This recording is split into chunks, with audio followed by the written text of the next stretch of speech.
поинаква перспектива. Вака, Иако си на мое место седната, ти ја дадов таа почит да видиш. Многу ти благодарам. Нема проблем. Ворете, и мене ми доаѓа фино променава.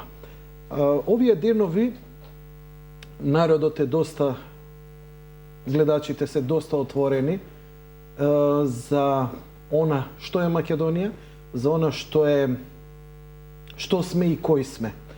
Вчера Вангел Божиновски даде еден прекрасен вовет за нашето наследство, а ја знам твојата приказна, очекувам вечерва ти да се надополниш со тоа, бидејќи ја знам прилика твојата приказна, но никогаш вака на медиум надолго и широко стокмена и раскажана. Ако не се лажам, ти во една од твоите емисии, на еден од своите гости, му рековте вака: во потрага по себе си, јас отидов до Средниот Исток и најдов нешто сосема друго. Рина, вие сте новинар, сте работеле у македонската телевизија, се занимавате долго, имате некое искуство. Кажете ми малку повеќе за себе, чисто и заради мене и заради гледачите.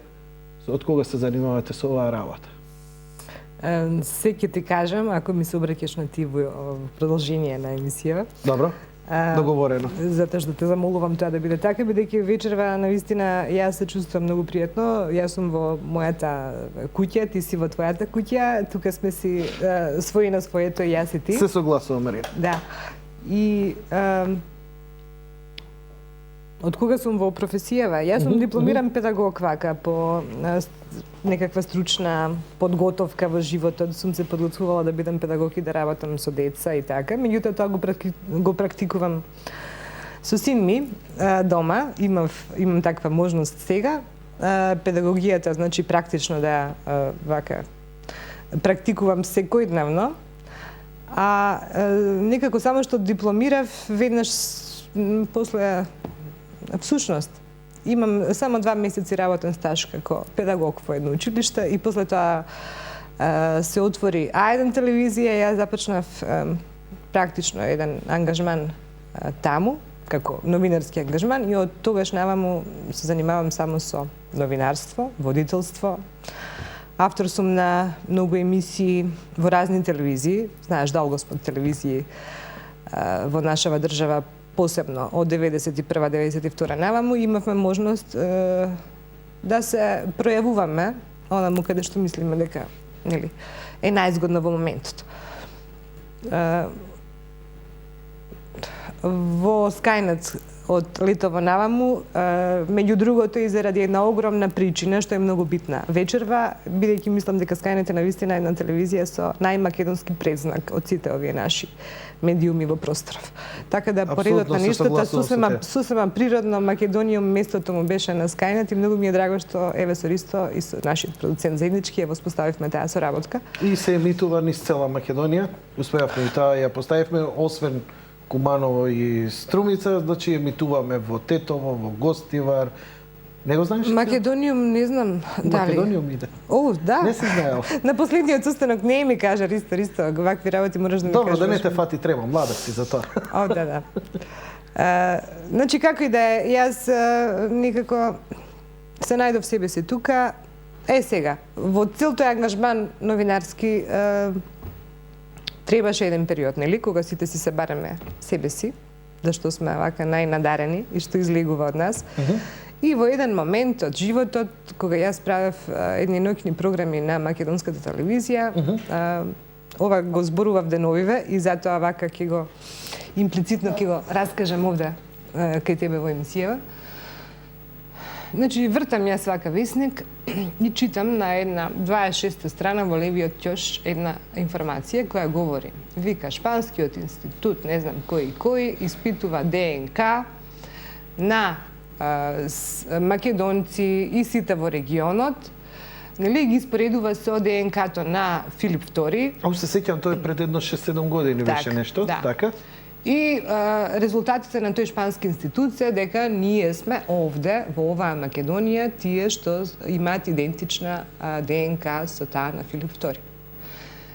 Испровоцирана од самиот факт дека таа вест беше објавена на 28-29 страна во левиот ќош, наместо да биде на првата страна, насловна и ударна и онака, нели, сите да си го дознаеме она за себе за кое сме биле можеби свесни, можеби несвесни во тие времиња, се уште несвесни, претпоставувам. Направив од тогаш практично, сакам да ти кажам, дека почнав да се занимавам со темите кои се поврзани со античка Македонија и всушност тоа за мене лично пак значеше барање на сопственото јас некаде до каде ќе стигне човек, нели? Сега секој има различни патеки и различни методи. Тоа Што тебе те потикна да одиш на Среден Исток, да направиш таа твоја легендарна репортажа? Иако не си ни првата која го направила тоа, нели, спомна дека во разговорот претходно кога разговаравме дека Чашуле бил веќе таму и ги направи. Јас сакам да нагласам секогаш дека пионерот во целата таа приказна околу хунзите и калашите, тоест хунци и калаши. Хунзи и калаши. И калаши, така? Да. Добро. Хунзи и калаши тоа се две племиња, така се јас ги нарекував пред да одам таму, меѓутоа тоа се далеко од племиња, тоа се една цивилизација во еден дефинитивно заостанат регион со сите своји одлики на македонското во себе. Хунзите и калашите се... Значи, чекај, полека, вака, значи, тоа истражување Чашуле го прави кога од прилика? Па јас имам информации дека тој тоа го правил претходниве 12 години наназад. Така. Да. Како ти доаѓаш, еве, заинтересирувајќи се за нив, дознавајќи за нив, одлучуваш да идеш токму таму? Што е таа приказна? Тоа е една исто така интересна приказна, затоа што вака. Како отиде ти воопшто таму? Мислам, како те најде патот да отидеш на Среден Исток, не знам кои мотиви би требало да биде. Но затоа ми беше многу луцидно кога те слушнав, кога каже, барајќи се себе си отидов на Средниот Исток. Можеби прв пат за нив слушнав десетина... Јас за нив прв пат слушнав во онаа една култна емисија без наслов, но со повод исто така на македонската телевизија, ако се сеќавате и ако се сеќаваат и нашите гледачи. Значи, каде што еден соговорник во некои разговори, и тоа се сеќавам точно, тоа беше еден сега покоен Спасе Шуприновски, новинар и така натаму, човек што ги исто така деклариран македонист, каде што раскажуваше за тоа дека на Хималаите постојат луѓе кои за себе тврдат дека се македонци, дека имаат цар кој го викаат Мир и дека така натаму. Тоа толку романтично звучеше во моментот кога го слушнав, особено замислете 91-92 некаде, каде што нели сите некако од еден едноумски систем почнавме да размислуваме малце поинаку, се разбира, имаше тоа призвук на една научна фантастична приказна. Тоа продолжи и во наредните не знам колку години, нели, за мене така, затоа што тие луѓе исто така ги слушав секогаш во околности, знаете какви, кафеански околности, каде што луѓе ќе си се најдат, па нели, особено јас... Ништо како научно издржано истражување кое би... Апсолутно ништо. Тоа или некаков документарец кој... Тоа се беше во доменот на приказни. Разбирате? Особено после второто вино во скопските кафеани. Може да замислите како тоа изгледа. Да. Сега, во моментот кога веројатно сум слушнала прв пат за нив, нормално, нели, особено ако сте некој, нели, се занимавате со телевизиска работа, јас знам што си реков јас во моментот.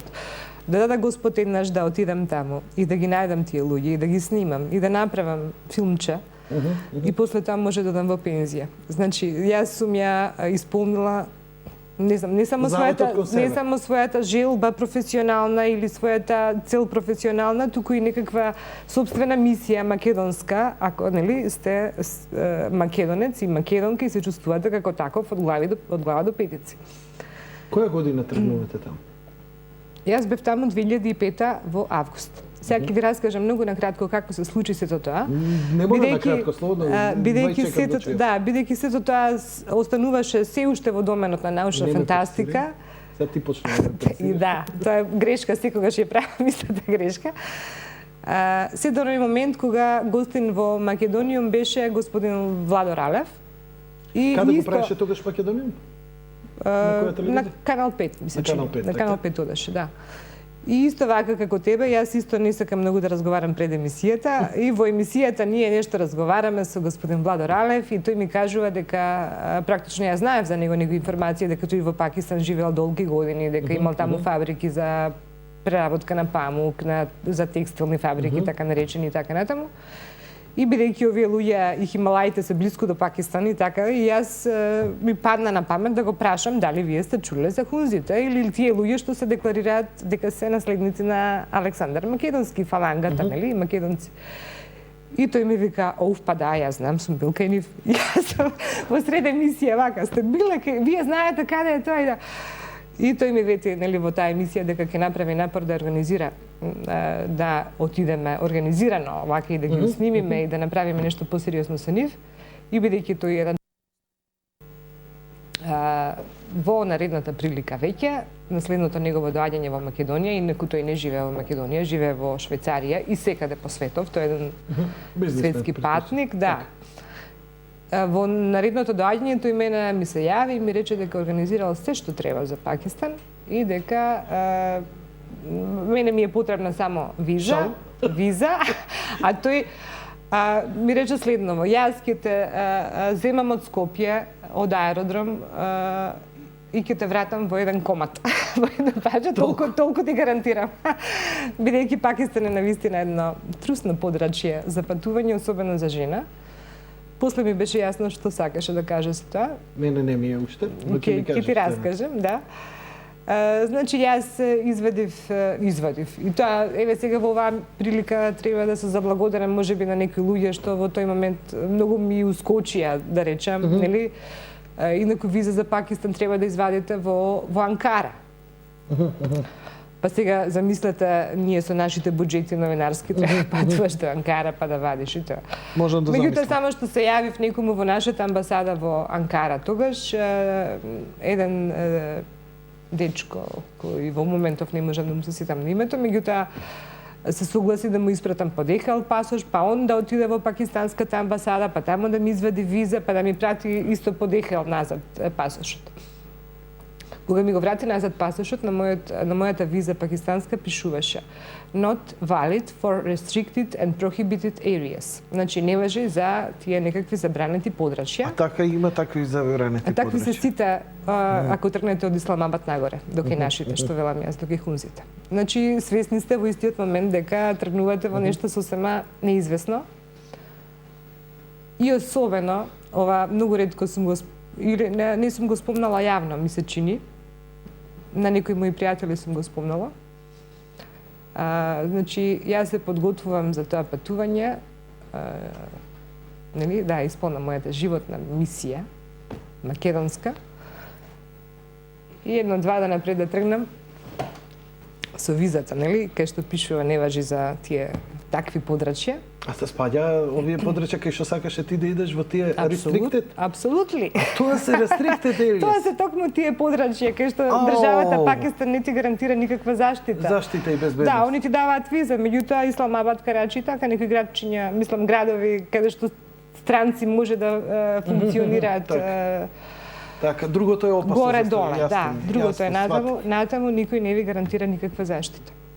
И уште 2 дена пред да тргнам, ова ќе го Не споменам. знаев дека е толку примитивна таа држава. Не, ова фасцинира. Јасно. Одиме? Уште 2 дена пред да тргнам, ми звони телефонот, ова ти го раскажав, ама ќе ти го раскажам пак. И ми се јавува нашиот брат заеднички Љубе Бошковски од Шевенинген.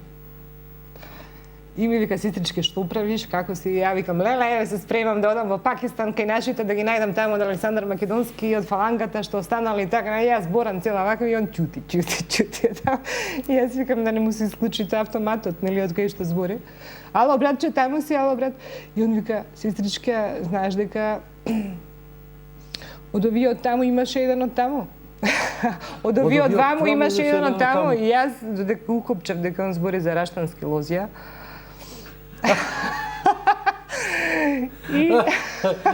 Возбудата ти спласна.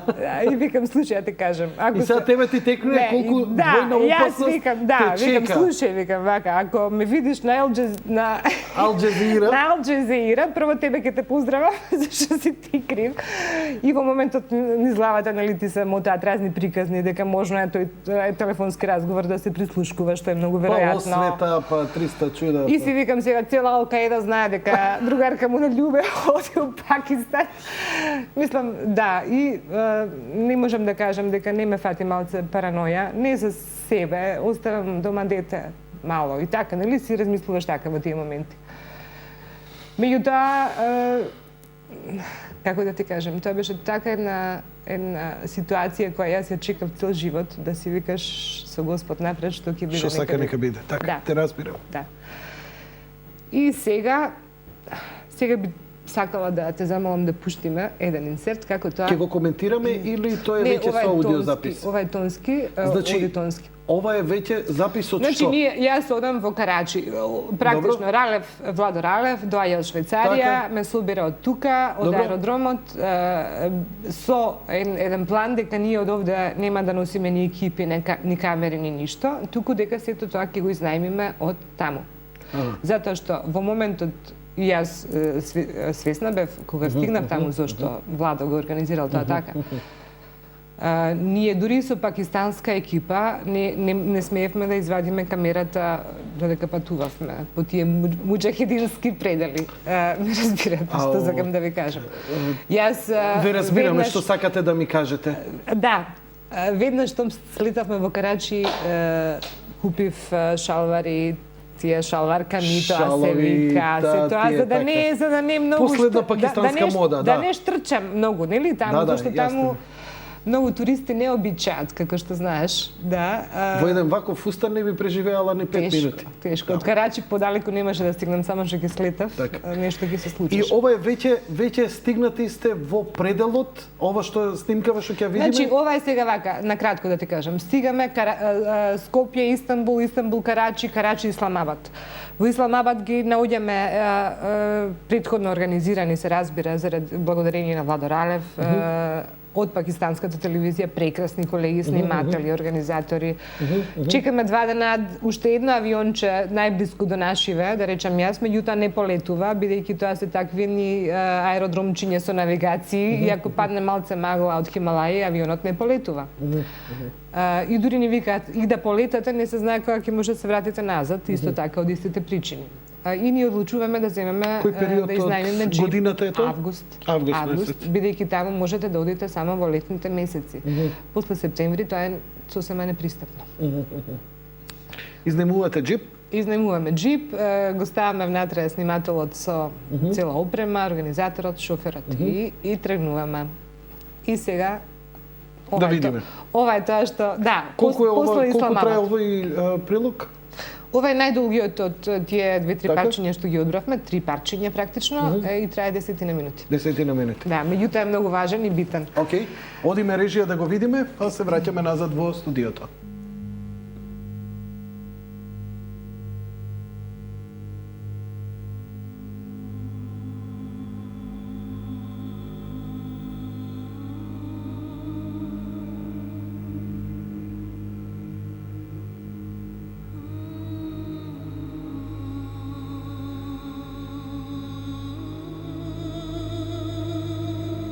Се будам во земјата на хунзите.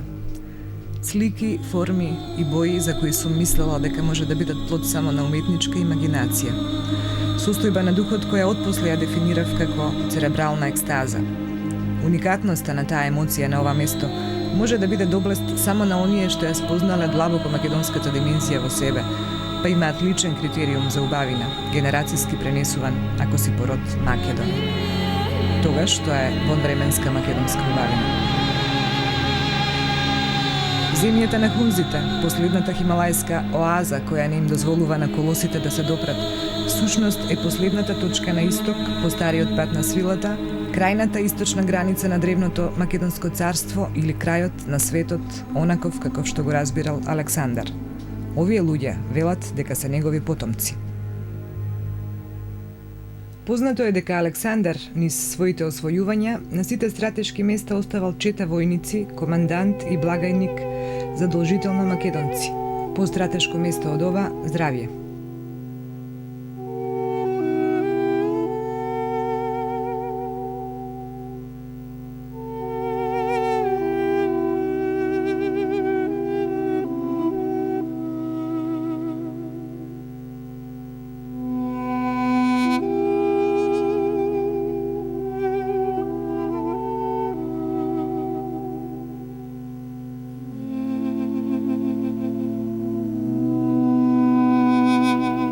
Хунзите до неодамна верувале во своите антички богови.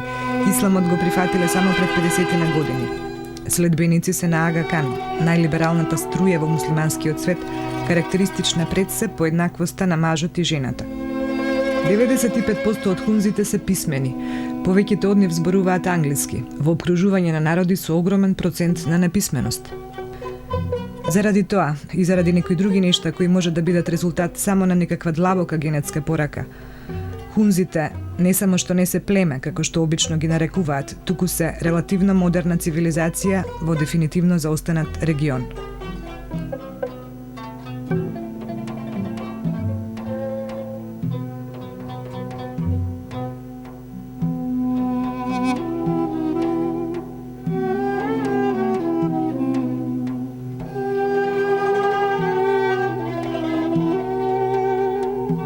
Во некои написи од 40-тите, хунзите се спомнуваат како долговечни луѓе кои никогаш не се разболуваат.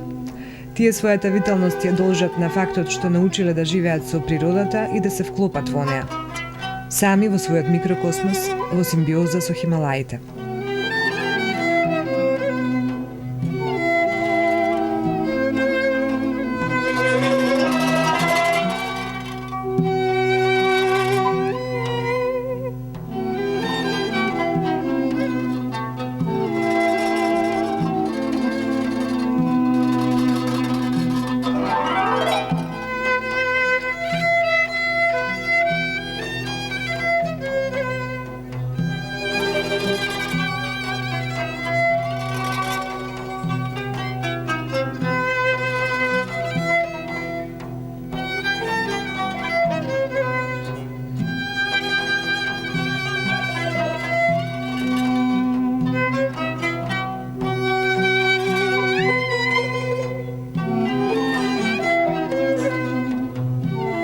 Од отварањето на Каракорум Роуд тие се отворени и за светот. Долината на хунзите станува место на можности. Атракција за освојувачите на врвови или последна станица кон Тибет. Новиот свет полека, но сигурно навлегува во земјата на хунзите или во последното изгубено царство на Хималаите. Еден човек во земјата на хунзите ми кажа реченица што ме наежи. Замисли, ја рече големината на Александар, што му успева да не поврзе и после 23 века овде на крајот на светот. Ви станува јасно дека вистината никогаш не може да се изгуби низ маглите на историјата. Доволна е само иницијација и еден цел процес несопирливо започнува. Се она што 23 века било длабоко замрзнато во ледениот брег на колективната македонска меморија, излегува како сознание, како доживеана визија или како свест за себе. Процесот што започна, некои го нарекоа македонизам. Тој кај хунзите никогаш не престанал.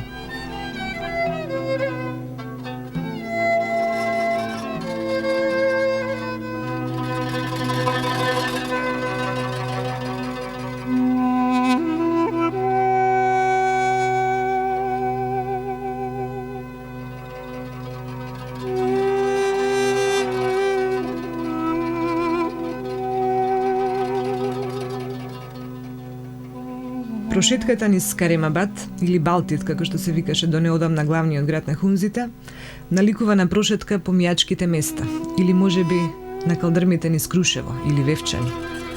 Дуќанчиња исти како во Охридската чаршија. Вес идентичен на овој имам купено на пазарот во Струга. Веројатно сите овие препознатливи асоциации ме прават да се чувствувам како дома. Ова е тврдината Балтит. Некогаш тврдина за кралевите на хунзите, денес музеј. Културолошко-антрополошките анализи на овие градби ќе оставам да ги направат архитектите. за тоа колку битието на еден народ се рефлектира во архитектурата. Мене оваа градба ми личи на македонски манастир. Го пропатувавме Пакистан од крајниот југ до крајниот север, навистина не видовме слична архитектура. Првата комуникација со нашите далечни роднини звучеше вака. Italian, No, Macedonian. Macedonian. Yes. You know where is We are Macedonia? the same. Yes. We are very same. Relatives. So she looks like many women here. Yes. Roots. It's unique.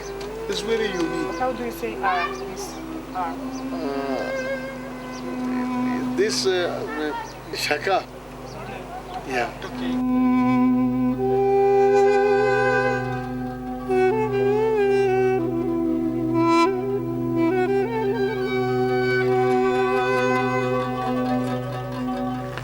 One thing I have personally learned, because I'm working here for one of the ancient monument and cultural I'm deeply involved in cultural activities of this region. So this is a natural thing. Whenever we meet a Macedonian person, today's scenario, an inner good feeling coming out, and unique, you feel happiness. So that sounds, there are indeed deep connection with the Macedonians. Our genes tells us your relatives are here around. So this is one thing, and then the people of Hunza are very proud to say that their descendant were the Macedonians, and this I have remembered from our old eldest people. They often tell the stories to their younger children that you are the descendants of the Alexander the Great Macedonia. So that has been inherited in the hearts of the people. So, One thing I want to say hello to the people of the Macedonians, our ancient root, and please, I want to convey our warm feeling to the people of Macedonians, and this message of my heartfelt warm feelings take into the Macedonia and may kindly be aired and to reach to each and every person of the Macedonians.